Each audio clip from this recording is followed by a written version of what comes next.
그들은 무대 위에서 반짝이고 스크린 속에서 감동을 주는 이 시대의 우상입니다. 하지만 그 화려한 조명 뒤에는 때때로 논란의 그림자가 드리우곤 합니다. 최근 몇 년 사이 일부 유명 연예인들이 이단 종교 혹은 논란, 많은 교단과 직접 혹은 간접적으로 연루됐다는 의혹이 제기되며 대중의 관심과 우려가 동시에 커지고 있습니다. 국민 남친하면 누가 떠오르시는지 묻고 싶습니다. 네, 맞습니다.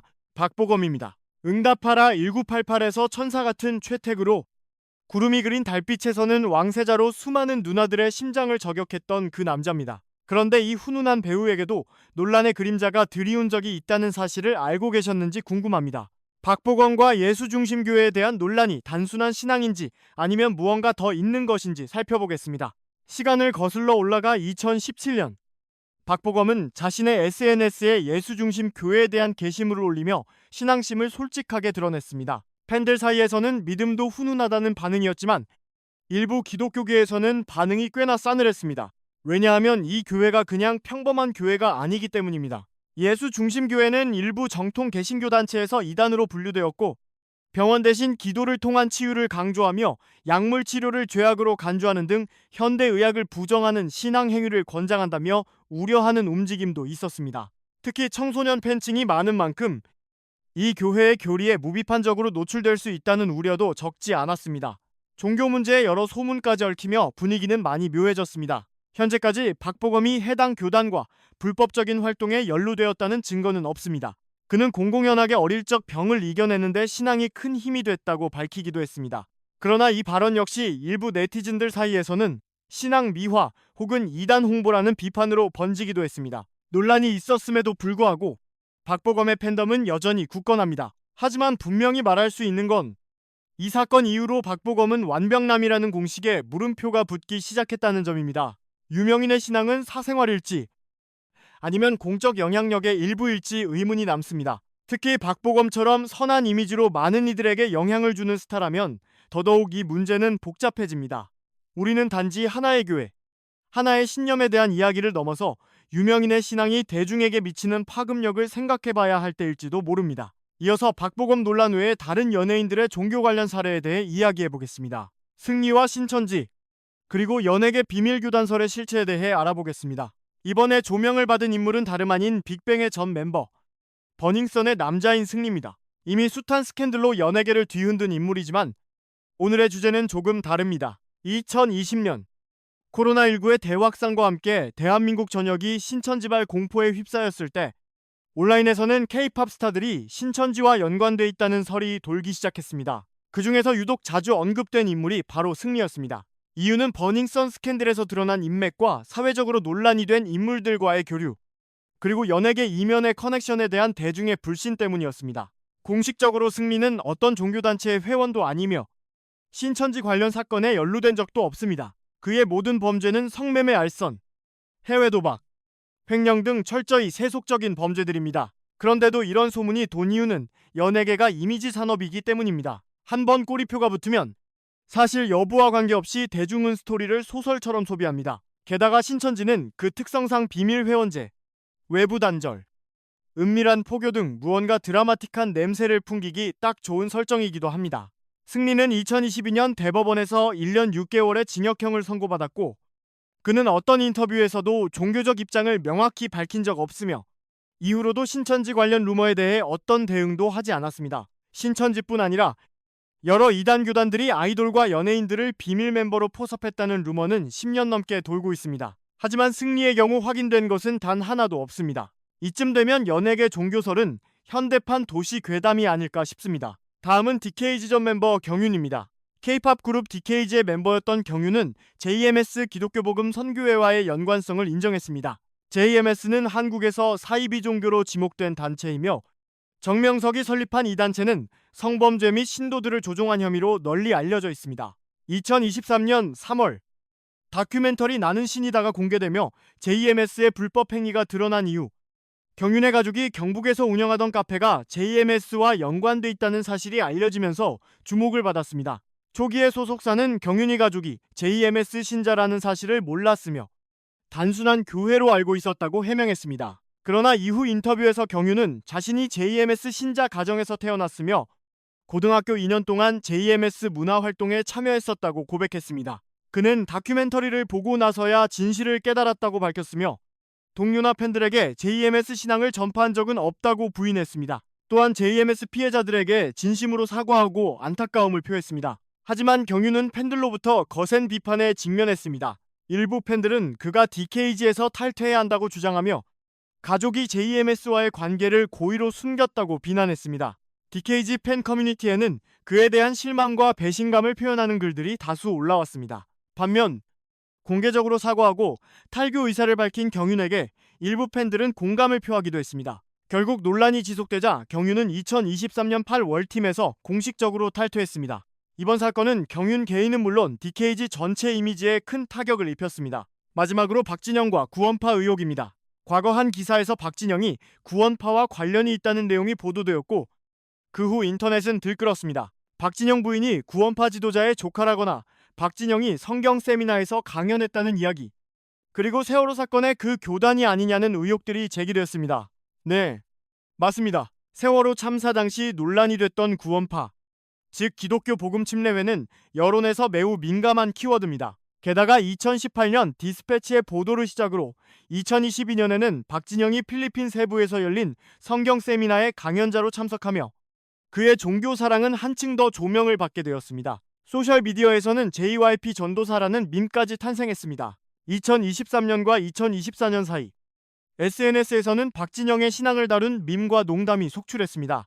JYP가 이번엔 찬송가로 컴백한다거나 아이돌보다 먼저 주님을 픽했다는 농담, 그리고 트와이스 컴백보다 말씀 집회가 먼저 나올 것 같다는 이야기들이 돌았습니다. 하지만 이 모든 건 어디까지나 가벼운 농담 수준이었으며 그를 향한 심각한 비난이나 이단 낙인은 찾아보기 힘들었습니다. 공식적으로 박진영은 본인이 구원파 교단의 회원이 아니라고 강하게 부인했습니다. 그런데도 사람들이 의심하는 이유는 박진영이 연예계에서 종교적 신념을 거리낌 없이 드러내는 드문 인물이기 때문입니다. 그는 방송에서 신앙이 인생의 중심이라고 공공연히 밝히고 앨범에 성경 구절을 삽입하며 사적인 모임에서도 성경 말씀을 나누는 것으로 유명합니다. 이런 태도가 일부 네티즌들에게는 정말 순수하게 믿는 사람인지 아니면 무언가 숨기는 것이 있는지에 대한 의심으로 이어진 것입니다. JYP의 음악보다 더 흥미로운 건 그가 세상에 무엇을 전하고 싶어 하는가일지도 모릅니다. 사람들에게 많은 웃음을 주는 개그맨과 개그우먼들, 최근에는 지상파의 개그 프로그램이 다 폐지되면서 주 무대가 사라져 안타까움을 전하고 있는데요. 방송사의 개그 프로그램이 폐지가 되면 공채 개그맨들을 뽑을 수가 없기 때문에 현재 3사 출신의 개그맨, 개그우먼들은 더 이상 나오지 않고 있는 상황이라고 합니다. 그런데 방송사 출신 공채 개그맨들은 군기가 굉장히 세다고 알려져 있죠. 과거에는 말로 하는 군기뿐만 아니라 신체적으로 폭력을 행사하기도 했다고 하는데요. 오늘은 개그맨들 사이에서 후배들에게 심한 군기를 잡다가 이제는 TV에서도 사라져버린 연예인 톱3를 소개하도록 하겠습니다. 3위는 김영희입니다. 지난 1월 월 야구선수와 결혼 소식을 알린 개그우먼 김영희. 김영희는 몇 년 전부터 TV에서 잘 볼 수 없게 되었는데요. 지난 2018년 김영희의 엄마가 비투에 휘말리면서 비호감은 정점을 찍게 되었습니다. 김영희의 엄마 역시 예능 프로그램에 함께 출연하면서 얼굴을 알렸는데요. 김영희의 부모님이 과거 지인에게 약 6,600만 원을 빌리고 갚지 않았다는 주장이 나왔습니다. 김영희의 모친은 이미 예전에 김영희의 아버지와 이혼했으며 채무에 대해 전혀 모른다는 입장이었습니다. 하지만 김영희 측의 주장이 일관되지 않자 대중들은 변명이라고 받아들였으며 그 때문에 김영희가 속해 있던 개그우먼 걸그룹인 셀럽5에서도 탈퇴를 하게 되었는데요. 하지만 김영희의 비호감은 사실 비투 사건 이전부터 계속되었습니다. 그 이유는 다양한 예능 프로그램에 출연해 재수 없는 모습들을 보여주었기 때문이었습니다. 다수의 프로그램에서 굳이 하지 않아도 되는 말들을 많이 내뱉었죠. 그렇다면 김영희는 어떻게 군기를 잡았는지 알아보겠습니다. 과거 김영희는 예능 프로그램 풀하우스에 출연했습니다. 그때 자신의 경험담을 털어놨는데요. 김영희의 개그맨 후배 중에 방송 녹화 중 실수를 한 개그맨이 있었습니다. 그런데 그 후배가 사과를 하지 않고 김영희에게 거짓말을 했다고 하는데요. 화가 난 김영희는 그 후배를 혼내는 대신 그 후배가 속한 기수와 그 후배보다 더 후배인 개그맨들을 모두 집합시켰습니다.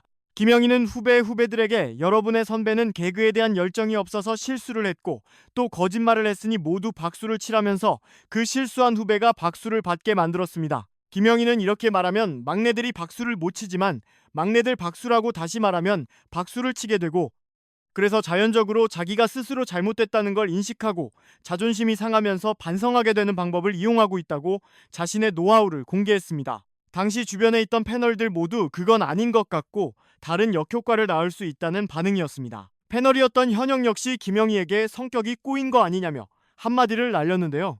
신체적으로 가혹행위를 하는 것도 정말 큰 문제이지만 정신적인 폭력 역시 사람을 정말 힘들게 하는 행위입니다. 이렇게 보면 김영희가 왜 비호감으로 알려져도 다른 개그맨들이 하나도 쉴드를 쳐주지 않는지 알 것 같네요.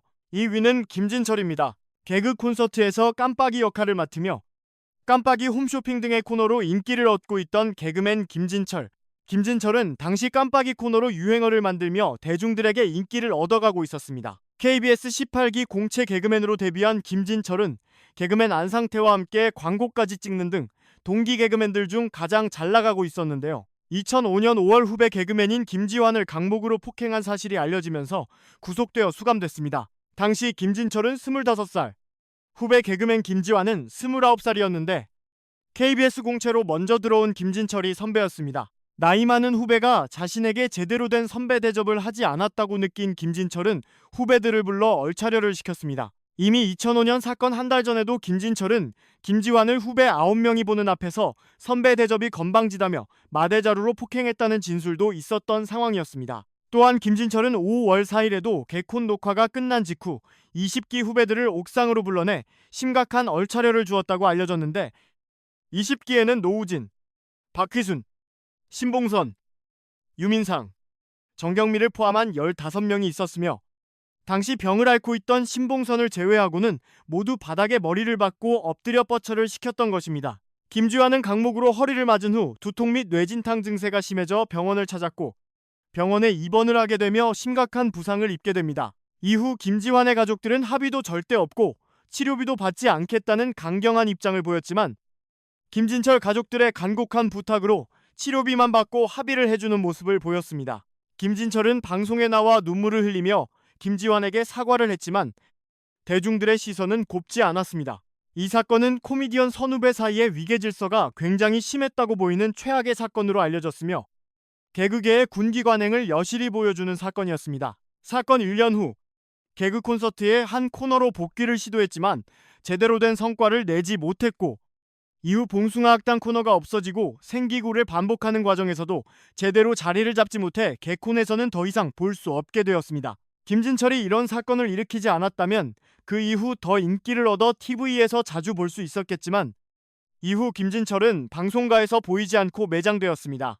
1위는 류담입니다. 지난 2003년 KBS 18기 공채 개그맨으로 데뷔한 류담. 그는 개그 콘서트의 최장수 프로그램인 달인에서 김병만, 노우진과 함께 출연해 큰 인기를 끌었습니다. 또한 아직까지도 방송되고 있는 SBS 정글의 법칙이 김병만이 주축을 이루는 프로그램이다 보니 친분이 있던 류담도 자주 출연했고 12개가 넘는 국가를 함께 다녀오며 많은 시청자들의 사랑을 받았습니다. 류담은 활동 초기에는 조금 통통한 모습이었지만 갈수록 체중이 증가해 꽤 큰 몸집을 지니게 되었는데요. 대신 서글서글한 인상을 얻어 많은 시청자들은 류담의 이미지를 굉장히 귀엽고 친절하게 받아들이고 있었습니다. 하지만 방송에서 보는 모습과 실상에서 그의 모습은 전혀 달랐는데요.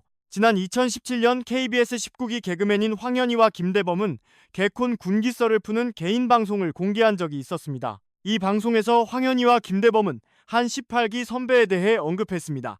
이 선배 때문에 19기 개그맨들은 일산에 있는 한 공사장으로 집합해야 했습니다. 공사장에 모였던 19기 개그맨들은 이유도 모른 채 공사장에서 머리를 박으라는 말을 들었던 것인데요. 당시 황현희는 엎드려 뻗쳐를 하던 중 일어서서 18기 선배에게 가서 허리 통증이 있어서 못하겠다고 말했다고 합니다. 하지만 그 선배는 황현희의 뺨을 여러 대 때렸고 결국 다시 기합을 받을 수밖에 없었던 것입니다.